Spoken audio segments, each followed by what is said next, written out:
Bem, o conteúdo a ser abordado vai ser propagação de calor e o estudo dos gases. Vamos lá. Existem três principais formas que o calor vai se propagar, e elas são a condução térmica, convecção térmica e irradiação térmica. Bem, a condução térmica ocorre na troca de calor de corpos com temperaturas diferentes por meio do contato, o contato físico, no caso. Por exemplo, esta barra aqui, que está sendo aquecida numa ponta, vai estar em contato com todo até o final da barra, né? Elas vão estar sempre em contato físico. O calor vai começar aqui na ponta, né? Que vai ser aquecida, e ela vai se propagar por meio da condução térmica ao longo da barra, até chegar no final. E esse calor que vai fluindo, né, dessa ponta da barra até a outra ponta, vai ter um fluxo de calor, que nós vamos ver mais para frente. Bem, outra forma é a convecção térmica, né, outra forma de se propagar o calor, e consiste basicamente na troca de calor por meio da movimentação dos fluidos. O que são fluidos? Fluidos são tanto líquidos quanto gases. No caso, o sólido não é considerado um fluido, por quê? Vocês sabem que um, um líquido e um sólido eles têm o mesmo volume, enquanto um gás pode ocupar um volume variado, né? Mas o líquido e o gás eles têm algo em comum, que é que eles assumem a forma do recipiente que eles estão. No caso, aqui no exemplo, a água vai assumir a forma da panela. Como essa convecção ocorre? Basicamente, vocês sabem que o material mais denso tende a ficar no fundo. Então, vamos pensar nesse caso aqui, onde a água está sendo aquecida aqui embaixo. E aqui, essa parte de baixo, a água aqui na parte de baixo, vai tender a ficar mais quente, né? Porque vai estar recebendo calor por aqui. Essa água quente, ela vai tender a se agitar mais e vai ocupar mais espaço, porém vai ter o mesmo tanto de moléculas. Ou seja, esta água vai ficar menos densa conforme recebe calor do que a água fria. Então essa água quente vai tender a subir por ser menos densa que a água fria. Então a água quente vai tender a subir, enquanto a água fria vai tender a descer. Aí essa água fria vai ficar aqui embaixo, vai ser aquecida até ficar mais quente que a parte de cima, e vai ficar fazendo esse movimento. A água fria desce e a água quente sobe. E é isso que é a convecção térmica. Esse movimento. No caso, por exemplo, outro caso que eu posso dar de exemplo seria um ar-condicionado. Um ar-condicionado ele sempre fica no topo, na parte superior da sala, né? Por que isso? Porque ele vai soltar o ar frio lá, e esse ar frio vai tender a descer para ficar na parte de baixo da sala. Então esse ar frio vai percorrer toda a sala. Se o ar-condicionado ficar mais embaixo, ele vai tender a ficar só na parte de baixo, não vai fluir da parte de cima para baixo, ou seja, só a parte de baixo da sala vai ficar mais fria, né? Que vai ser mais resfriada pelo ar-condicionado. Então é por isso que os ar-condicionados são colocados no topo das salas, para que possa ocorrer essa convecção térmica. Um caso oposto seria, por exemplo, numa sauna. A fonte de calor sempre fica embaixo, para que o ar quente possa subir e percorrer, fazer esse fluxo de convecção por toda a sala.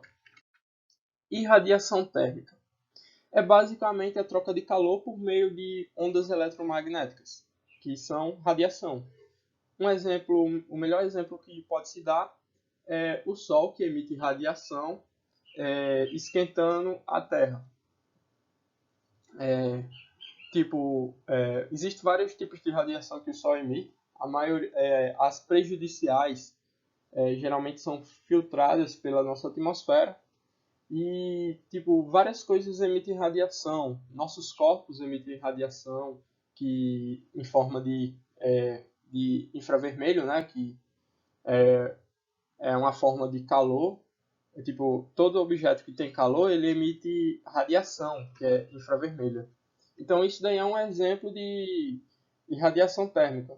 Outro exemplo seria uma fogueira. Uma fogueira, ela vai emitir tanto radiação infravermelha, quanto vai também, tipo, fazer uma convecção térmica do ar quente subir.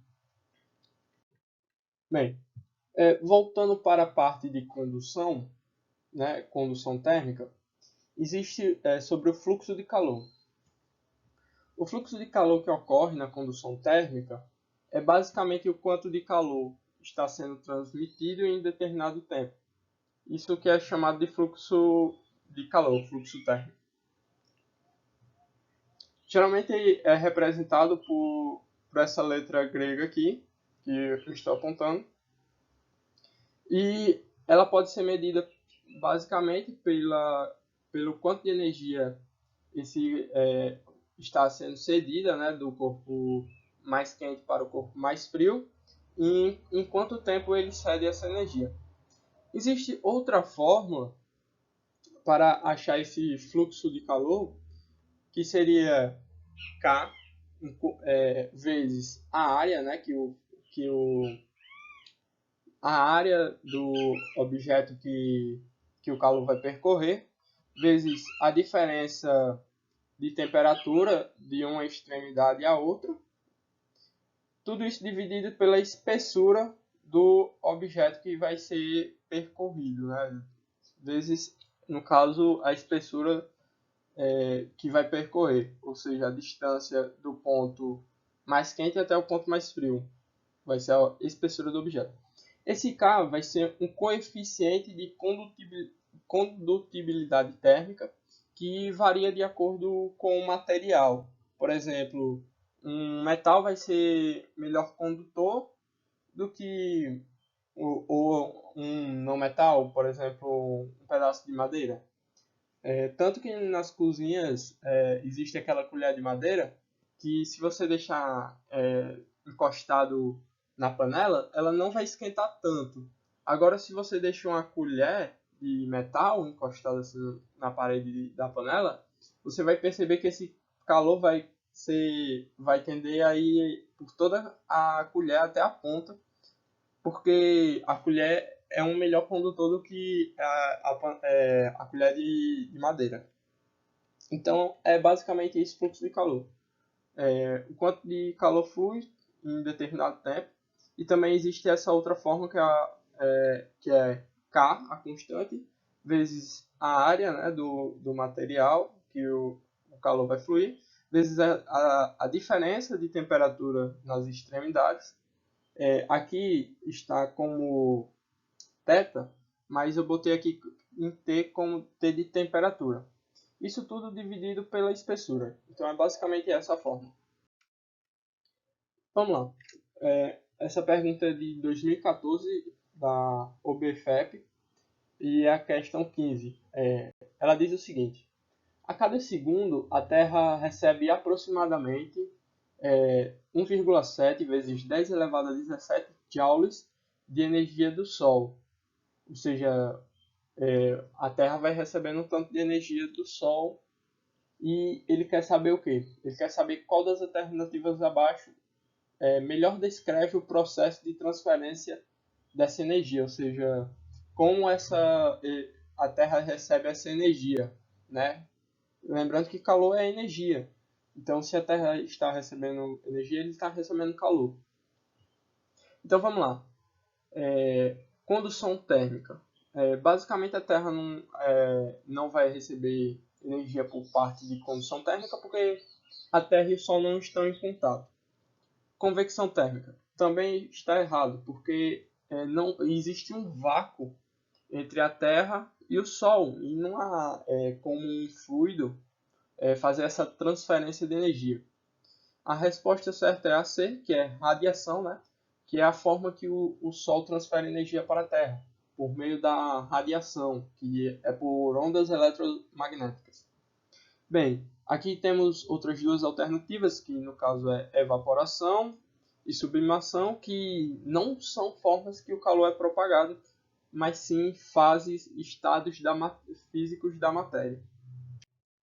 Bem, essa daqui também é de 2014, questão 13 da UBF, e diz o seguinte: a energia solar média por unidade de tempo por unidade de área que atinge a superfície atmosférica da Terra é aproximadamente 1.367 joules por segundos metros ao quadrado, né? Que é unidade de energia dividida pela unidade de tempo e área.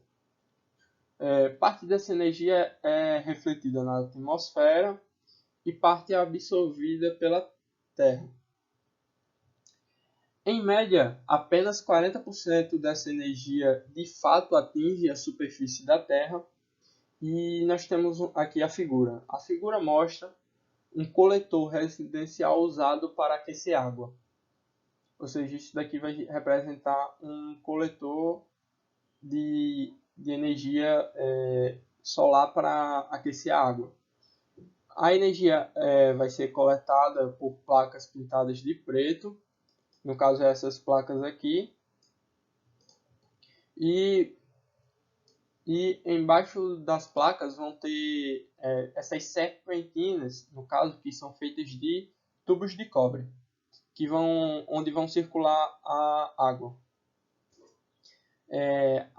Aí depois a água vai ser aquecida e vai para um reservatório, o qual deve ser termicamente isolado para não perder o calor.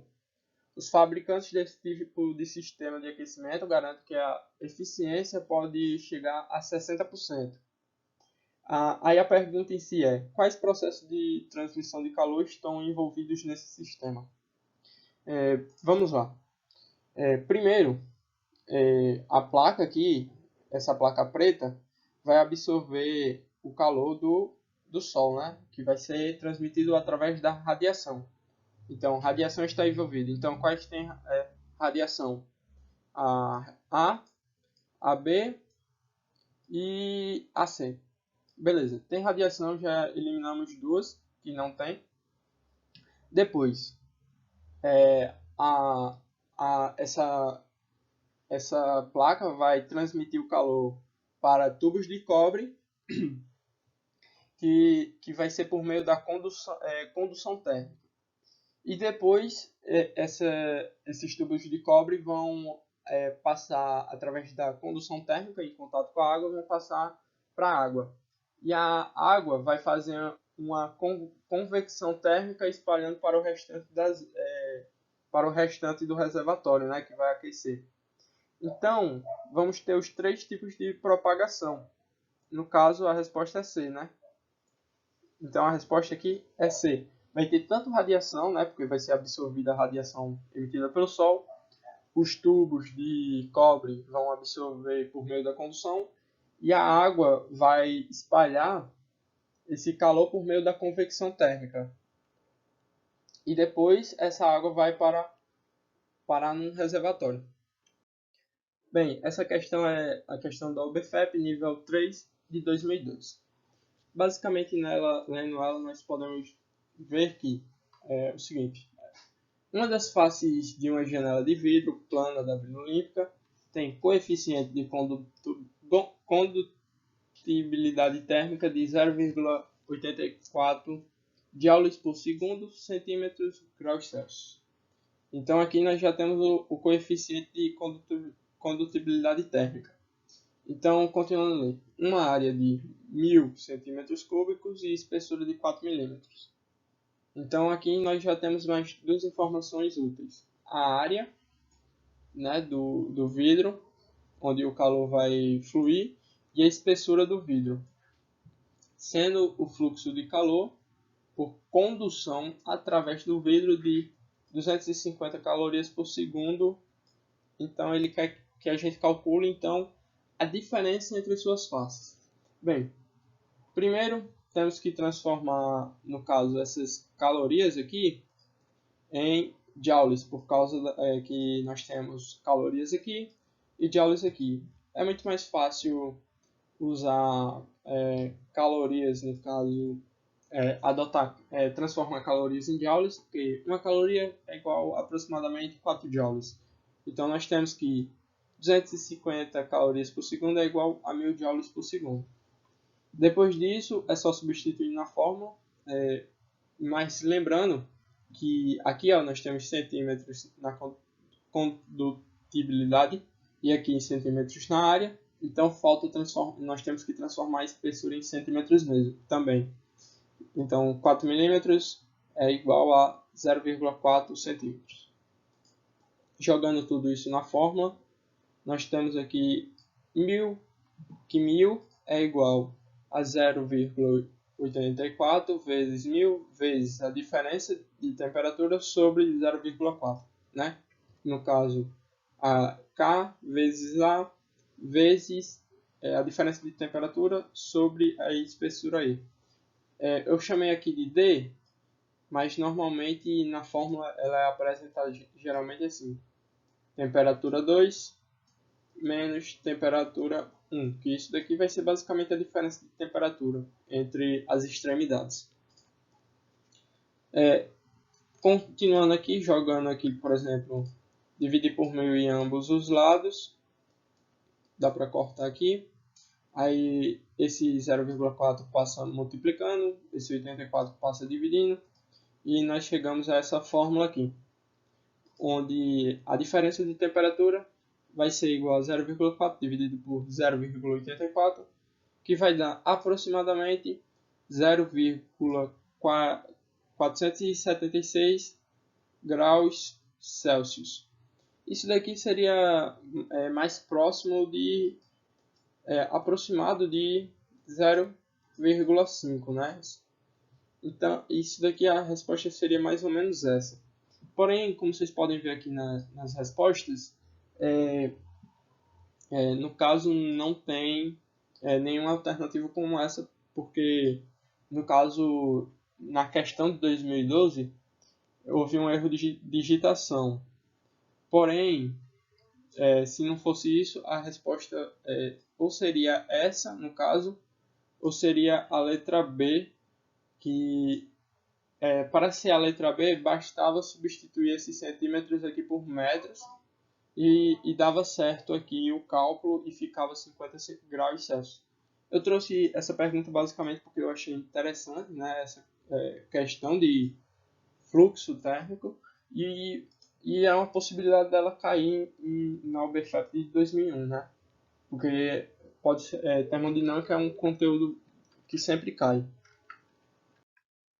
Bem, agora nós vamos entrar nos estudos dos gases, né? Lembrando que nos estudos dos gases, essas fórmulas vão ser trabalhadas com um gás ideal, um gás hipotético e que não existe, que é chamado de gás ideal. Então, todas essas fórmulas são trabalhadas com base nesse gás ideal, que isso daí serve basicamente para simplificar os estudos dos gases em equações mais simples e para dar uma previsibilidade do que aconteceria com um gás real, pois um gás real não vai se comportar 100% do jeito dessas fórmulas, mas vai se comportar de uma forma aproximada. Bem, na transformação isobárica, nós temos que a pressão é constante, como vocês já viram na aula passada, e ela pode ser obtida, essa transformação, com base nessa fórmula. V1 sobre T1 é igual a V2 sobre T2, ou seja, o volume dividido pela temperatura sempre vai ser igual em todos os pontos, no caso. Por exemplo, se um gás ele recebe calor e a sua pressão vai ser sempre constante, então esse gás vai aumentar seu volume e, consequentemente, aumentar a sua temperatura para que a sua pressão seja constante. Então, basicamente, aqui nós temos dois gráficos possíveis. A do volume do gás sobre a temperatura do gás, nós vamos ter uma reta. Enquanto se você pegar vai ser, no caso, uma reta mais uma reta na diagonal. Enquanto se você pegar, fazer isso daí num gráfico de pressão sobre volume, nós temos que vai ser uma reta na horizontal aqui, pois o valor da pressão vai se manter o mesmo em todos os pontos. Então quem vai estar variando vai ser basicamente o volume e a temperatura. Outra transformação é a isocórica, ou isovolumétrica ou isométrica. Pode aparecer com esses três nomes. Basicamente, nessa transformação, o que se mantém constante é o volume. E nós temos essa equação que é muito parecida com a anterior, onde P1 dividido por T1 né, é igual a P2 dividido por T2. T, lembrando, T, temperatura, pressão, e P, pressão. Vamos lá. No caso, é aquele mesmo caso. Se a pressão aqui aumenta, né, digamos que você tem um gás contido em uma caixa e ele recebe calor. Para que o volume, como o volume vai se manter constante por estar preso em uma caixa, a temperatura desse gás, ele vai estar recebendo calor, a temperatura vai aumentar. Consequentemente, para manter essa igualdade, a temperatura também tem que aumentar. Então, isso daí é um exemplo. No gráfico, nós vamos ter também que a pressão sobre a temperatura vai ser uma reta na diagonal, enquanto se o gráfico for pressão sobre volume, vai ser uma reta na vertical, né? Porque o valor de V sempre vai se manter constante em todos os pontos, enquanto o valor de P da pressão vai variar. Outra transformação aqui, a terceira é a isotérmica, né? A isotérmica, nessa transformação, a temperatura é constante. E onde nós temos que nessa equação é um pouco diferente. Nós vamos ter que P1 vezes V1 é igual a P2 vezes V2. Ou seja, se um corpo, por exemplo, recebe calor e a sua pressão aumenta, o que isso quer dizer? Quer dizer que o seu volume tem que diminuir para que essa igualdade se mantenha constante. E o gráfico da pressão sobre o volume sempre vai ser uma hipérbole, assim, mais ou menos, com essa figura. Pode mudar aqui, ó, por exemplo, aqui como eu estou desenhando, o local onde essa linha vai ficar. Mas o que ela é? É basicamente uma temperatura, pois aqui em todos os pontos desta curva vai ser a mesma temperatura, porque a temperatura vai ser constante. Então é uma linha de temperatura aqui, uma curva de temperatura. Outra transformação é a transformação adiabática. É uma transformação muito rápida que não acontece troca de calor, né? E a equação você pode ser obtida basicamente essa equação aqui, que é uma equação mais geral dos gases, que é P1 vezes V1 sobre T1 é igual a P2 vezes V2 sobre T2.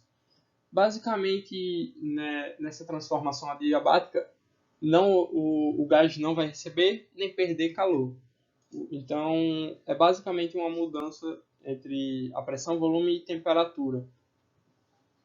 No gráfico, nós vamos ver, por exemplo, que nós vamos ter um gráfico de pressão sobre volume. Nós vamos ter, por exemplo, curvas de temperatura. E a curva adiabática vai ser basicamente uma linha saltando de uma curva de temperatura para outra curva de temperatura. Nesse caso, vão ter várias curvas de temperatura aqui, onde ele vai passando entre elas de forma que ele sempre respeite essa fórmula aqui, que é P vezes V sobre T, sempre vai ser igual a uma constante. Então, a figura que forma no gráfico é mais ou menos assim. Bem, outra equação que foi vista é a equação de Clapeyron, que é uma equação aqui que ele percebeu, né, que P vezes V sobre T vai ser sempre constante. E ele pensou em quem seria essa constante. Então ele disse que nesse caso a pressão vezes o volume sobre T vai ser igual à constante, que vai ser a constante vai depender de dois fatores: o número de moléculas que vai existir do gás e uma constante R, que é uma constante universal dos gases ideais. Ou seja, esse R é uma constante universal para qualquer gás perfeito, né? No caso, a fórmula é mais comum ser vista assim, né? Que é passando o T, que está dividindo de um lado, passando multiplicando por outro, que é PV igual a nRT. Onde P, pressão, V, volume, N, número de moléculas, no caso de átomos do gás, e R vai ser uma constante universal e T é a temperatura. O valor de R no Sistema Internacional de Unidades vai ser igual a 8,31 joules por mol vezes quilograma. Também é comum, no caso da pressão estar em atmosfera e o volume está em litros, você vê esse R como atmosfera vezes litros por mol vezes dividido por mol multiplicado pelo Kelvin. No caso, nesse caso que eu mencionei, não vai ter esse valor aqui. Esse valor é no caso do Sistema Internacional de Unidades.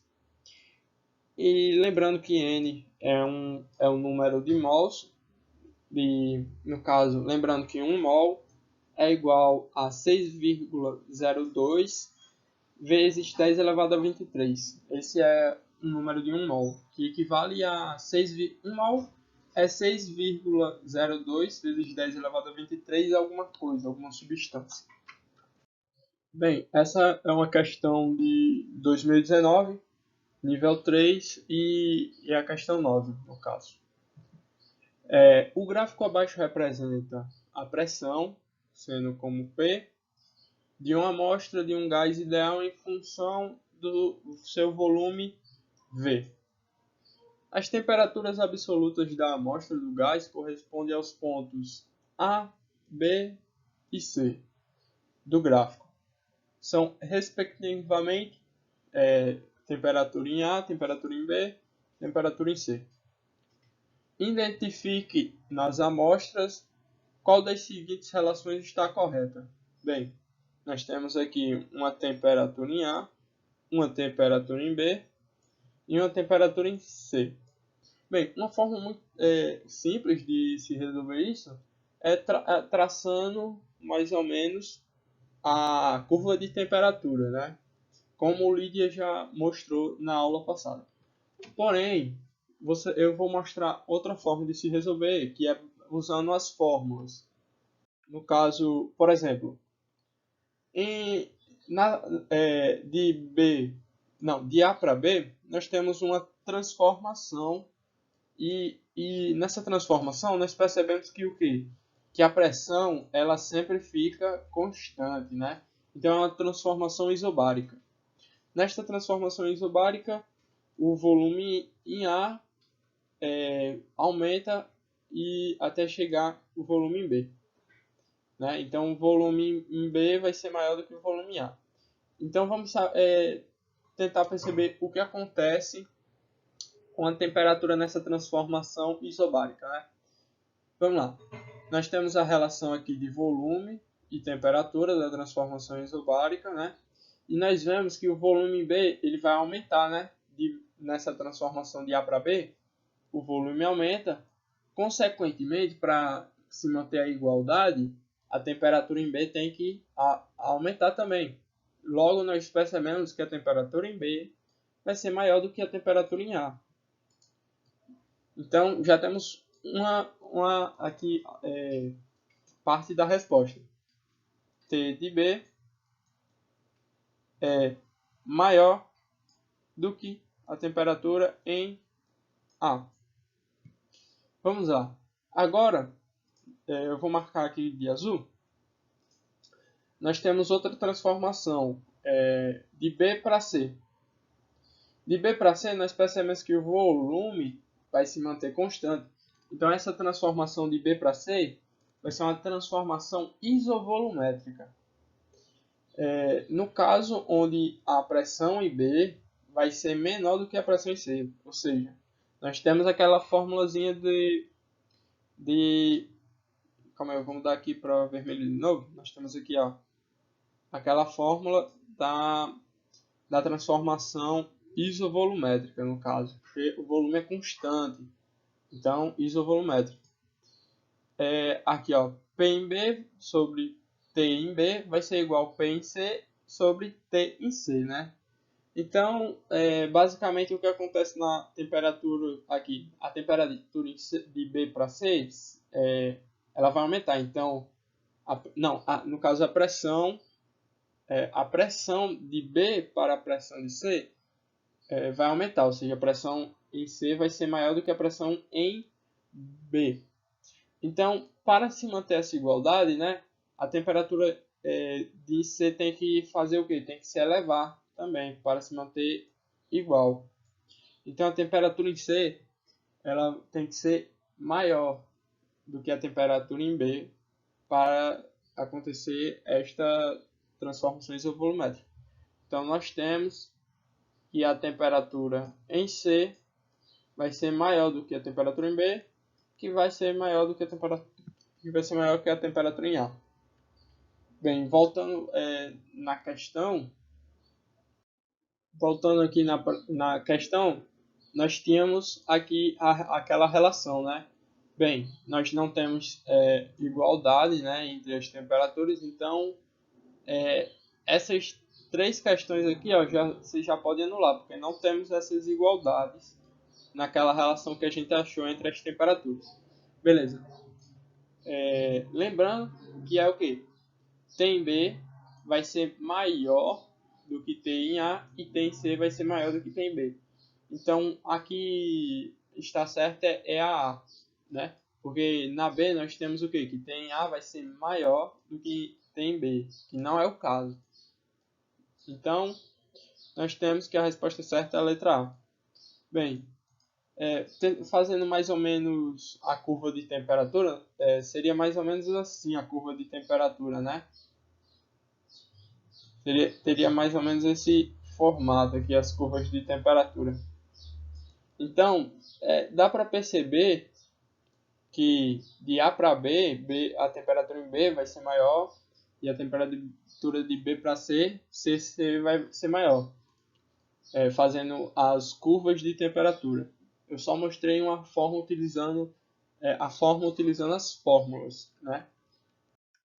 Bem, aqui nós temos outra questão, no caso.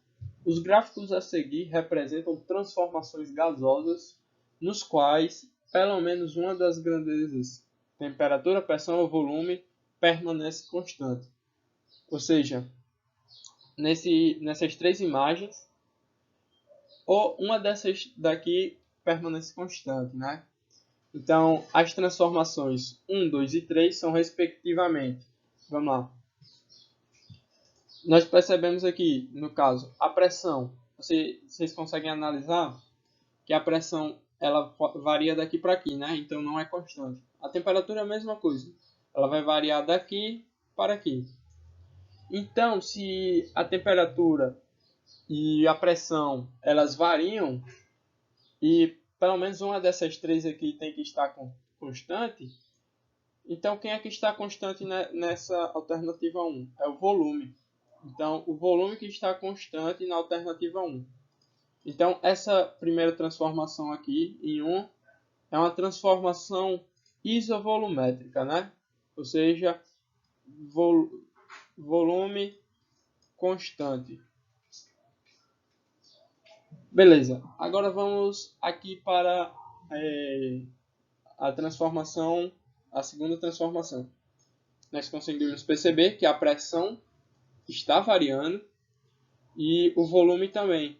Então, quem é que tem que estar constante, se pelo menos um está constante, é a temperatura. Então, a segunda transformação, né, a transformação número 2, é a temperatura que vai estar constante, ou seja, vai ser uma transformação isotérmica. Enquanto a terceira, nós vemos que T está variando, né, a temperatura, e o volume também está variando. Logo, quem tem que estar constante é a pressão. Então, a terceira transformação é uma transformação isobárica, onde a pressão é constante. Então, essa é a resposta. A primeira transformação isovolumétrica, a segunda transformação isotérmica e a terceira transformação isobárica. Bem, agora eu vou falar um pouco sobre o trabalho de um gás. Por exemplo, se você esquenta, no caso nós temos aqui, por exemplo, um recipiente cilíndrico, né? Aqui nós temos um recipiente cilíndrico que vai estar com um gás, essa parte verde, né? Um gás que vai estar recebendo calor.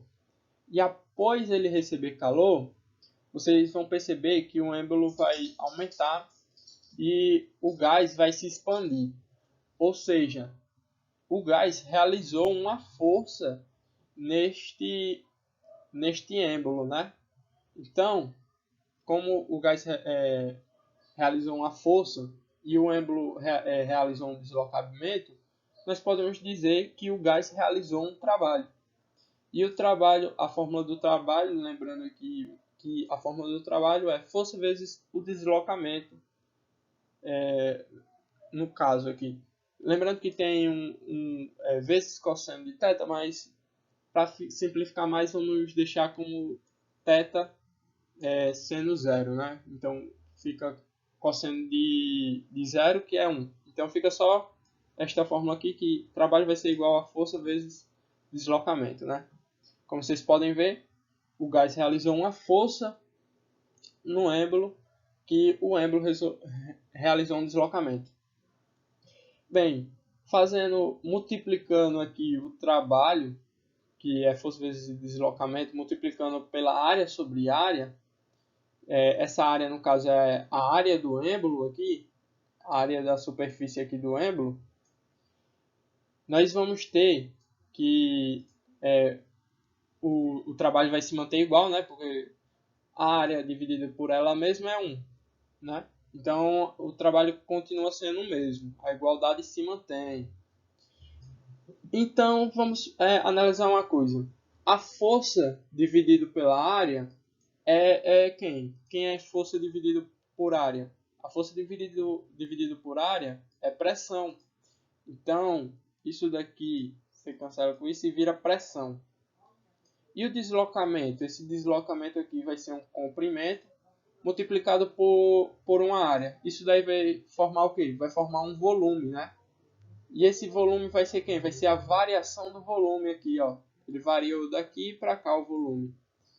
Então, o trabalho pode ser obtido da seguinte forma. Multiplicando a pressão pela variação do volume. Então, o gás ele pode realizar trabalho, como vocês podem ver. E ele realiza trabalho somente se existir uma variação no volume do gás. Porque se ΔV for igual a zero, o trabalho é zero. Bem, isto daqui é a primeira lei da termodinâmica, que vai dizer basicamente que ΔU é igual a Q menos W. Bem, antes de eu falar quem é quem aqui, vocês devem se lembrar que a temperatura é basicamente o grau de agitação das moléculas. Então, se uma molécula ela está agitada, vocês concordam que ela vai ter uma certa velocidade. Então, essa velocidade dela vai ter uma energia cinética, né? uma energia cinética ligada a ela. Então, essa molécula vai ter uma energia cinética. Então, o gás ele vai conter uma energia cinética dentro dele, que vai ser basicamente a agitação das moléculas dentro dele. Então, vai ser a energia interna desse gás, no caso. E a energia cinética que esse gás vai conter vai ser basicamente igual a 3 vezes o número de moléculas que estão agitadas, multiplicado pela constante dos gases ideais, vezes a temperatura, né? Tudo isso dividido por 2.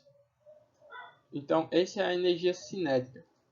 Bem, voltando aqui para a lei da termodinâmica, ele diz que essa variação de energia cinética vai ser igual a quem? Ao calor recebido.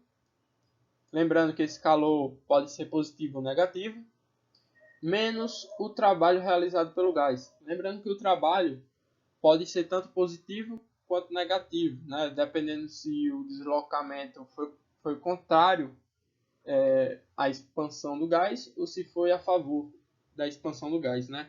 E o Q pode ser negativo ou positivo porque esse sistema pode tanto ganhar calor como ceder.